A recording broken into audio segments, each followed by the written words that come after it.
Hey everybody, welcome back to Video Episode. Here we're going to continue a series on the MiSTer FPGA D10 Nano project, more specifically on these series of videos, the improvements to the Nintendo 64 core. I've got some more games that work, I've got an updated setup guide to get you playing, and PAL support is now here over the weekend. While there aren't a ton of PAL exclusive games, it does open up the entire PAL library of multi-region releases, so if English isn't your first language, you're going to get the language support you need if they included it in the game. But there's so many more games that just work, and don't forget, around minute 7 I'm going to give you that setup guide because I know some people are having some issues. I'm going to try to work through those with you. But right off the top, I previewed this in the last video, but I saved it till Sunday for fun. Smash Remix is now working on the core. It used to just be that the Chinese IQ version was working, but now we have this, and it is absolutely spectacular. This is the Smash Brothers you know, remember, and love, just expanded to a huge degree. It's fast, it's fluid, it's drawing the graphics exactly as you would expect. It is a 100% awesome experience. Now I'm sure pixel peepers are going to notice that maybe there's not something here like anti-aliasing, but otherwise this is an incredible experience. The core basically played nothing a month ago, and now we have games that weren't just made by Nintendo but were modified and improved by fans. It is so fun to see this in action, and I know one of people's favorite games on the Nintendo 64 is Smash Brothers, so having Smash Remix here is going to be an absolutely awesome time. But just take a look at the screen, all those vibrant graphics, the Yoshi storybook world, all of the different Yoshis running around, it's working at the speed it should. Everything is just 100% amazing to see here. I do love Smash Brothers. This one's definitely not my favorite release, but it is a good time. As we move over to the Star Fox level again, it's so weird to see Sonic here, but otherwise everything is just golden, and I know so many people have been asking about Smash Brothers in the comments and wanted to see more tests. That's why I'm leading the video off with this one, because I know you guys really love this game, and it is a good indication of how the core is running, because sometimes when we go to the deeper cut games, it's hard for you to remember whether or not they're running correctly because maybe you haven't played it in years. Smash still gets an absolute ton of play both competitively as well as just between friends, and you can 100% do it here today on the Nintendo 64 core. It's so much fun, it's such a great game, I'm so happy to see it working, I'm sure you are too. But if there is a game that I haven't tested yet that you want to see, leave me a comment down below and tell me what it is. I'll either add it to the testing list or tell you it doesn't currently boot, because some people are asking for games like GoldenEye, and right now they do absolutely nothing on the core. Hopefully that does come soon though. A game that everyone wanted to see though is Wipeout 64. People were like, why did you show F-Zero and not Wipeout? And that's just because I wanted to save Wipeout to the next video to diversify the racing content that you see in these videos, because the Nintendo 64 had an awesome racing library, and Wipeout is definitely one of those games. It is basically like the alternate universe version of F-Zero, and there is a ton of fun to be had here. But tell me down below, are you an F-Zero fan or are you a Wipeout fan? And Mario, I already know what you're going to comment. You're going to say Wipeout. All jokes aside, he's a huge F-Zero fan. But again, this is just a game that is 100% working. The speed is there, the controls are there, the graphics look great. There's nothing I can really see that makes me think this is anything other than a great experience to have today, and that is what all of the games in this video are going to be. Things that you can pick up and play, have fun with, and basically feel like you're almost using a real Nintendo 64 at this point in time. But as we go through this tunnel and all the graphics draw, this just does look absolutely great. It was fun to see Wipeout on a Sega console, considering it was basically on every console of that generation. We can kind of see what the Nintendo 64 did differently. You'll see there is no fog in here, and you can see the draw distance. I actually do like that, but in the future I'm sure all of these things are going to be toggleable options. I just love having different ways to play the same game, and it's so much fun to see the core giving us those options right now, whether or not you want texture filtering and whether or not you want fog. But speaking of fog, one game that definitely needs it or else doesn't look right is Turok Dinosaur Hunter. You've all been asking me to retest this game because last time I showed it, it was not as good as this. The core has improved so much that it feels like a completely different experience from the first time we played to now. But as we actually get into Turok the game itself, you're going to see here with the texture filtering and with that fog effect, it looks so much more accurate and so much more quote-unquote correct what you're used to seeing. This is a game in which I 100% think the fog feature adds a lot of benefit to it. If the fog is not on, you get a lot of draw distance and pop-in. Last time I showed you this game as well, it had some audio hitching, but now it sounds absolutely perfect, so go ahead and listen to Turok for like 45 seconds. I'll come back and show you some more games that work and go through that setup tutorial so you can play these games today.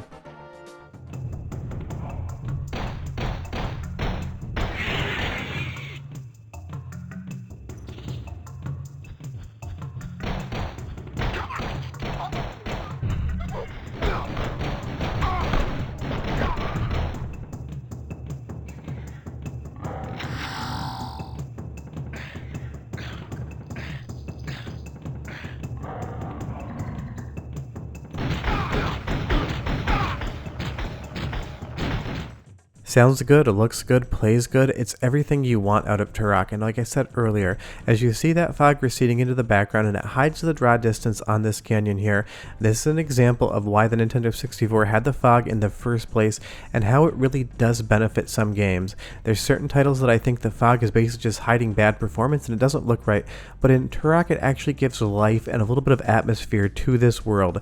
If you turn the fog off, it just doesn't really have the same effect whatsoever. And don't forget, it is Turok, it's not the easiest game in the world, it's not going to hold your hand, so you do need to get good at it. It's been some time since I played Turok. Andy did this capture for me. It takes a little bit to get used to making sure you know what you're doing, but hey, Turok comes back to life and that's always a fun time. Now onto the setup portion of this guide. There's more than one way to do this. You can download the most recent core from the MiSTer FPGA Discord under test builds.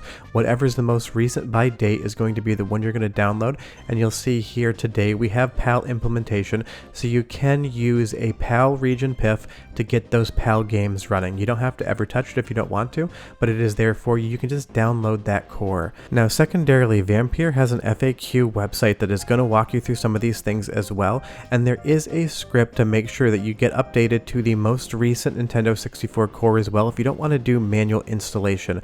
So all of the links are going to be here, and I'm going to leave the link to his page down below. It will also guide you through it. He has that auto update script, and it will bring you over to MiSTer Unstable, which is required for this core at this point in time. I find it to be very simple and not risky whatsoever, but you get to decide that.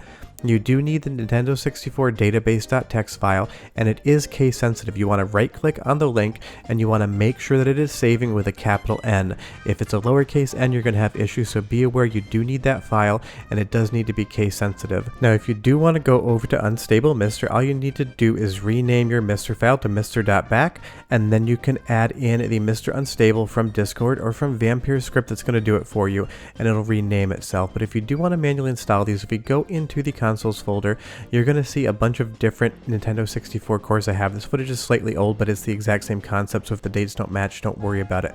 You're going to take that core that you downloaded and you're going to put it in your consoles folder. That's all you need to do to install the core, is just copy it there. Now under games, if you haven't done anything with Nintendo 64 yet, go ahead and create a folder that's called N64. That is where all the files are going to live for your games, as well as for that text file and the boot ROM you'll see here. All you need to do is copy over the games you legally own and have dumped into that folder. I recommend Z64 format. That's worked the best for me. And as far as the PIF is concerned, you have to rename it to boot.rom. That is going to be for NTSC support. If you want PAL support, add the PAL PIF in there and rename it to boot1.rom. And as I said earlier, you need to make sure that Nintendo 64 database.txt file is in here as well, and it's got to be case sensitive with that uppercase N. Do all of that and you too can play Daikatana on your MiSTer. All jokes aside, this is not a great port, but so many of you have been asking me to cover this. It does work, so let's talk about what John Romero made you back in the day. And the joke's on him, he kind of just made himself that. I'm not using the word, YouTube gets mad, but you know what I'm trying to go for here. Also, if you're going to leave a comment down below asking me about analog video support or controller support, I'm going to be doing those in the future. I have not decided what controller I like the best and how I like to best set it up, and I've been playing around with analog video support, but it's still being dialed in, so stay tuned for those. But as far as Daikatana is concerned, this is a game that a week ago did not work on the Nintendo 64 core, and now 100% does. And I'm not here just to crap on this game. It has ambition, it has creativity, it's got a lot of ideas. It just doesn't work on the Nintendo 64, nor does it really work on the PC. It was a very ambitious idea, and I applaud that ambition. It's just that the execution was not 100% behind it, and the hype was so hypey that it had nowhere to go but down from there. This game was so promoted, it was basically destined to fail because it could never live up to the expectations of the developers and the press set for it. I remember playing Daikatana back in the day when it came out new, and while I didn't absolutely hate it, I was definitely left disappointed, and that's how I kind of feel about the Nintendo 64 port as well. It's a technical marvel to get something like this game running on the Nintendo 64. It performs well and it looks good, it's just that the gameplay isn't there. But leave me a comment down below and tell me what you think of Daikatana, I would be curious. Now a game that never used to work as well and now does is Winback. This is basically tactical stealth action on the Nintendo 64. It's Metal Gear Solid Lite or pseudo Metal Gear Solid. It is a fun game and one of those games that I feel like most people forget about on the Nintendo 64. It's working with a couple graphical hitches here and there, but the performance is good, the texturing is there. It is the game, if you played it, that you love, and if you've never played it before, the one I recommend you check out, because there's a lot of experiences on the Nintendo 64 that the core is going to bring to you that you probably never had back in the day. And I will say the music, sound effects, and everything else in this also sound near to perfect. So go ahead and listen for like 35 seconds. I'll come back because I got more games to show you that just 100% work on the current core.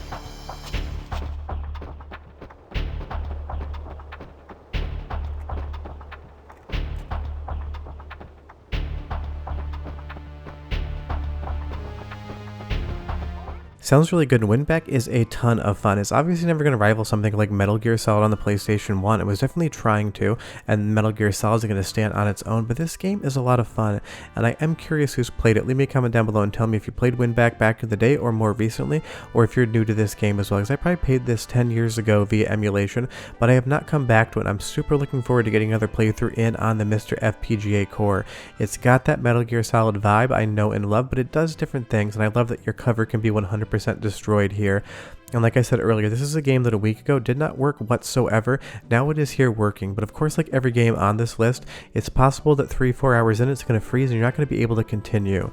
Now a game that does work now and you've all been asking for, and I am a little bit surprised to see all the love for it, is Hydro Thunder. Now I really do enjoy this game, but I much prefer the arcade original. But if you watch my channel, you know pretty much anything arcade I'm going to prefer. The Nintendo 64 got a really good port of this game, and last time we tried it, maybe last Monday, it would freeze right when the race started. If you can obviously not tell by now, it is running the race perfectly fine. You get all these nice water effects, all of the background, and this is a game where the fog really isn't here, and I do like that. Midway had so many great racing games, and the Nintendo 64, for not having a huge library, has some great ones as well. Hydro Thunder, California Speed, Beetle Adventure Racing, the San Francisco Rush games, Diddy Kong Racing, Mario Kart 64. It really is a stacked racing library, but it seems like everyone's favorite game so far is Hydro Thunder, because that has gotten the most requests to show up on a video of any game that I have seen in the comments. So if you do love this game, tell me why. I would be curious if you had it back in the day. I always love knowing why you want to see the things you do. I am a very curious person in that respect. But you can play Hydro Thunder, you can race around, it is working, and it's a fun time. But this is one of those arcade cabinets that still really does exist a lot out in the world, and now that I'm playing this again, I'm thinking to myself, I should probably buy a Hydro Thunder arcade board for my arcade racing collection. But what are the games going to give you a boost ramp that lets you jump over an active volcano and back into the water? What I love so much about the Midway racing games from the 90s is they are pure spectacle. They're always showing you something, there's always gigantic jumps and shortcuts to be had.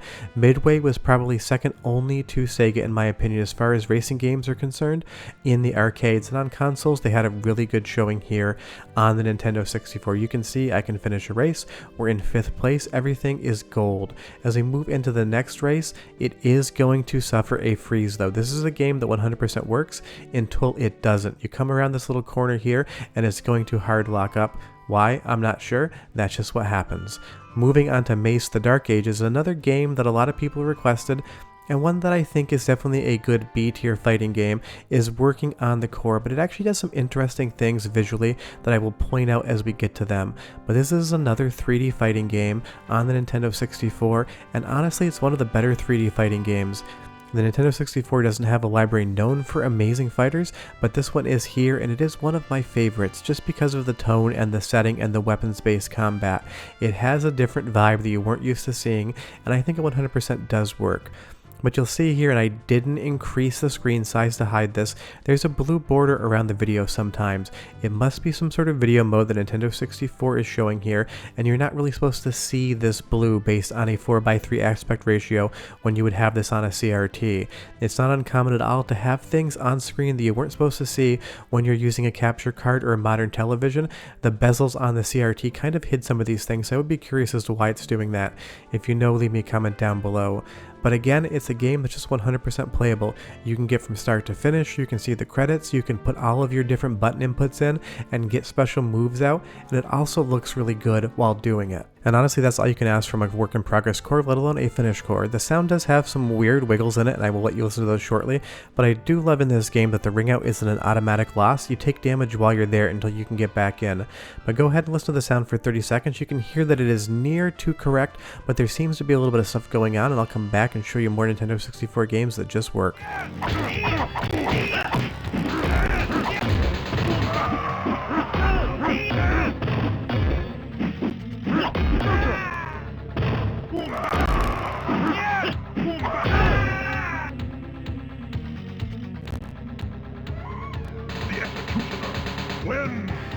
There's just a little bit of distortion in the audio, but sometimes it clears up and you can hear it there. And again, with this border around the screen, it's gone from blue to white. It's a weird aberration, but I kind of actually like seeing it. It kind of feels like I'm playing a picture.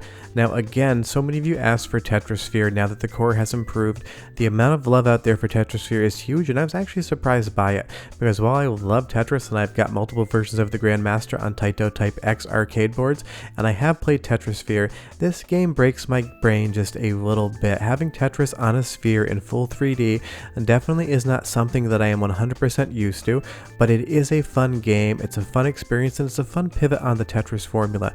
And when I showed this game about a week ago, there was no texture filtering, so that tunnel was very pixelated, there was no fog whatsoever. It just wasn't the most complete look at Tetrasphere, and I will say now that I've seen this tunnel with the texture filtering on, I actually do prefer it. But again, tell me down below, team texture filtering or team big pixels. You'll see there that we have let the ball out of the Tetrasphere and we can move on to the next level. But this game, you can just play. I haven't seen any freezes. Andy D did this capture. I played some on my own spare time. I've had absolutely no issues with this whatsoever. Now, I'm not going to play the entire game of Tetrasphere to try to see whether or not you can quote-unquote beat it. It's not really a story game. You just get to the last level. But I'm highly assuming at this point in time, you can 100% just play the game to completion. But if you know the answer to that question, leave it down below because I would be curious. But it's a ton of fun, it's a very unique game, and it's a fun pivot on the Tetris formula, and it is one of those well-known Nintendo 64 games because it was so different and so unique in the console library. So if you want to play a game or 10 of Tetrasphere on the current core, you can 100% do so. Now, a game that works if you have a save state is going to be 1080 Snowboarding. This is a game that was a ton of fun back in the day that I don't love as much now. Honestly, I don't think any of the ski or snowboard games from this era really age super well. I think when you get right down to it, once you get to stuff like SSX and Amped, that's when these games get really good. And I know Snowboard Kids is one of my favorite games of all time, but that's really a racing game that just happens to take place on snowboards. But this is one of the most iconic Nintendo 64 games of all time, and it is now working on the current core, and the audio seems perfect. Go ahead and listen for 30 seconds and I'll be right back. Hey, go! Yeah! Yeah! Hey! Look out!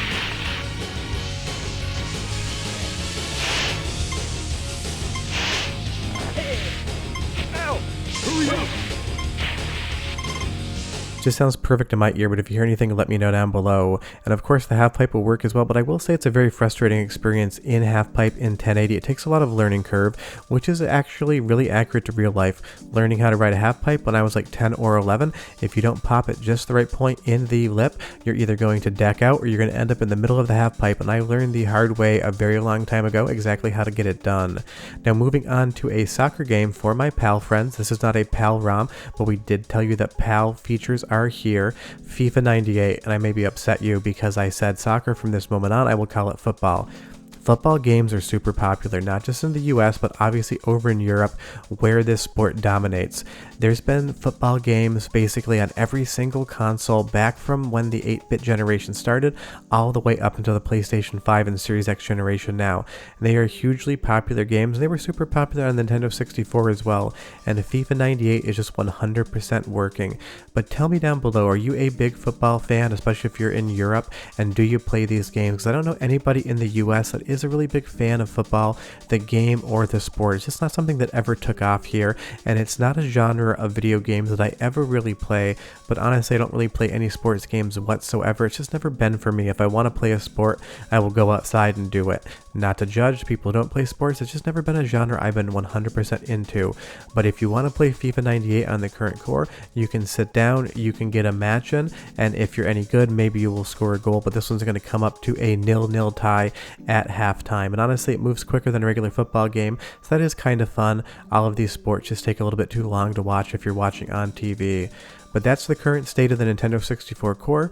PAL support 4 files are here, and I gave you a setup guide. If you have any issues with it, leave me a comment down below and I will try to get to you. I'm getting a lot more comments these days than I ever did before, and I'm making an effort to respond to each and every one of you, because I think if you took the time to write me, I owe you a response. Just be aware that it does take me longer to get to them, and I do sleep overnight, so sometimes you might not hear from me for 8 to 12 hours. Short of that, use the setup guide to get Nintendo 64 running on your MiSTer, and have a great weekend. I'll see you guys next time. Bye-bye.